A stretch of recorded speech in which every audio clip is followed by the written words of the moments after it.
আসসালামু আলাইকুম আপুরা, দেখো ফল কাটতেছি। কি কি ফল কাটলাম? এখানে ড্রাগন ফল কাটলাম। মেয়ে আবার ড্রাগন ফলটা খুব পছন্দ করে।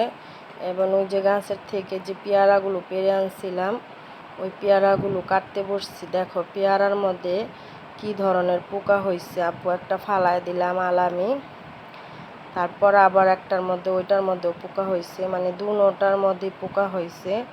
পোকাগুলো মনে করো এরকম যে ওই যে শুং হান্দায় দেয়, পরে ভিতরে একেবারে পোকা দেওয়া ভরা যায়। পরে আর কি করব, দুটা পেয়ারা ফালায় দিলাম আর একটা কেটে নিলাম।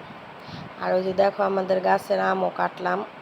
আমগুলো খুবই মিষ্টি হয়। আর ওই যে একটা পেয়ারা ছিল, আর বাকি দুইটা তো ফালাই দিলাম। এই একটা পেয়ারা কেটে নিলাম আর আমটাও কেটে নিলাম। এই আমটা আবার আমার ছোট ছেলে খুব পছন্দ করে খেতে। আমে দেখো একটুখানি আমে কত শক্ত আঠি হয়ে গেছে, কাটাও যায় না ঠিক মতন, এরকম হয়ে গেছে আটিগুলো। পরে ঘরে আবার আম আনছিল, ওই আমগুলো সব কাইটা নিলাম। কারণ আম তো মনে করো বেশিক্ষণ রাখা যায় না, রাখলেই নষ্ট হয়ে যায়। আমগুলো দেখো রূপালি আম, কিন্তু দেখতে কীরকম দেখা যায়। ঘরে রাখা ওই আমগুলো কেটে নিলাম সবাই খাওয়ার জন্য।